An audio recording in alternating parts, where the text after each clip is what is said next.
Uy, V, wag mo nga hayaan na baguhin ng pera ang ugali mo. Bakit? May pera ba ako?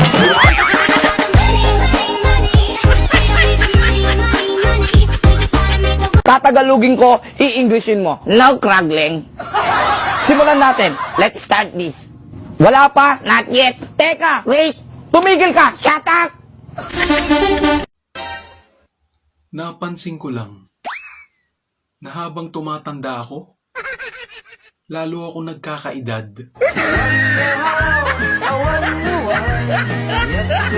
Kayo na kumuusap dito, ha? Dati ang paborito kong kanta, Ikaw Lang Ang Aking Mahal. Ngayon parang gusto ko nang bumitaw.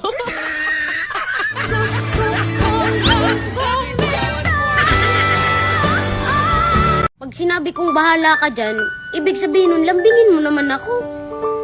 Hindi yung pag sinabi kong bahala ka dyan, tas sasabihin mo sa akin, bahala ka din. Hindi kasi, sino maglalambing sa atin? Bubo ka ba?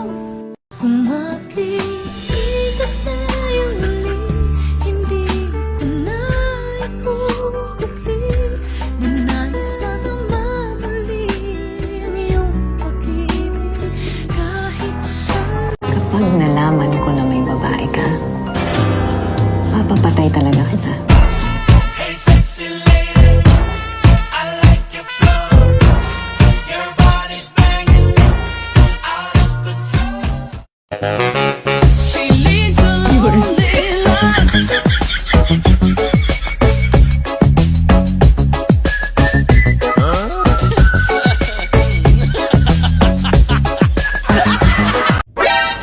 O ano? Walang nangungumusta? Hindi ka pa kasi mapera.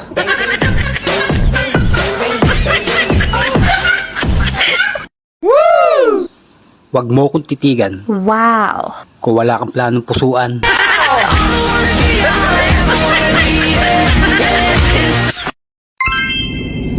Yung nakatulala ka, tapos bigla ka na lang tatawa. Gosh, sana okay lang ako.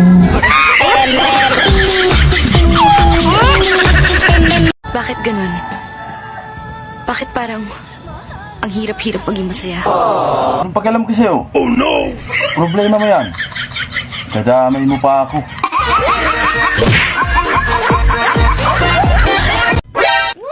Sayang. Muntik na ako maging maganda.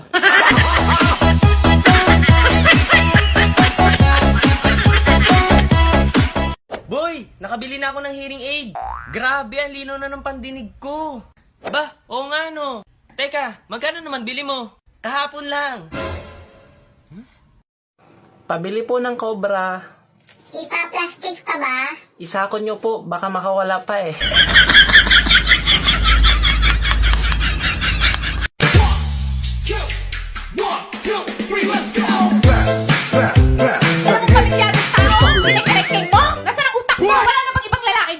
Matagal nang walang kayo, bago naging kami, wala nang kayo. Hindi na kami naghihiwalay, nakakaintindi.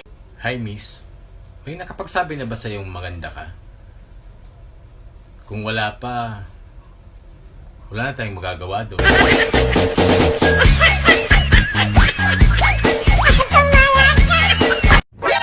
Ayusin ko daw ang ugali ko. Ay sus, bakit yung sayo maayos?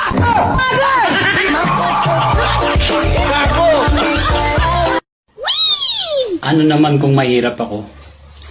Ang importante, hindi ako nagkukunyaring mayaman. Hindi na sana ako magti-TikTok eh. Bakit? Kaso, kawawa naman yung mga may crush sa akin. Hindi na ako makikita. Bahala ka sa buhay mo.